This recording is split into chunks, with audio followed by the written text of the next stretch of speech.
So top 5 tips for cutting on these machines is practice, for one thing.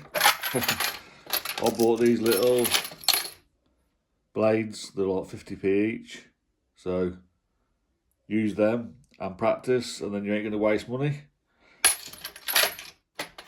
Basically, make sure your keys are level, so use whatever tools you've got to make sure they're level.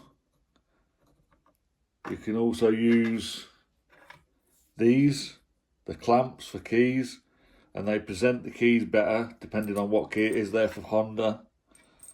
These ones are for Ford. They just present the key better, grip it better, and raise it out of the clamps so that you don't damage the blade on the clamps. Make sure they're tight. You can also make sure that your drill bits are at the same height by loosening them, touching it down and then retightening them. Also, you can move the blade up and down like that and just make sure it scratches both just lightly. Then you know you've got a good calibration on the cutters. Also, another thing for selecting the cutters, you just get your cutter and just check it. Make sure you're using the right size. This one would, you see how it's close to the clamp? That's what having that does. It raises it. Just make sure the cutter is the right size for the bit. You want the bigger the better, because you've got less chance of damaging the cutter. So I would use that one on that one, but obviously I ain't going to change it. There's another clamp too.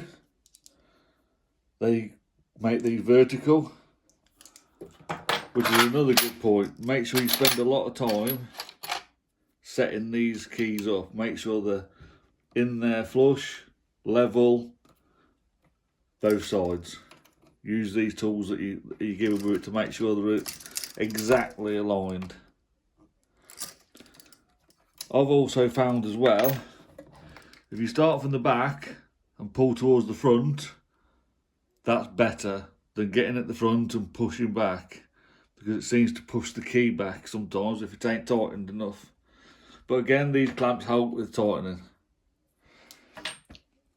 Also, have a good brush as well, because it makes a bit of a mess, and if when you're turning keys over, you don't want to be putting it on top of swarf and it being out of line.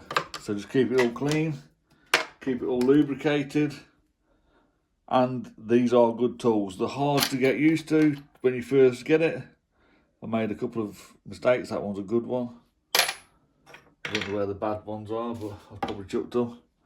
Just practice a bit, make sure it's level, make sure it's clean, pick the right bit. Like here, this one's too big for that one. There's no chance you're going to get in there and cut. So, and that I think is it. Just keep practicing with it. It is a good tool, well worth the money, £100, and you're cutting laser keys.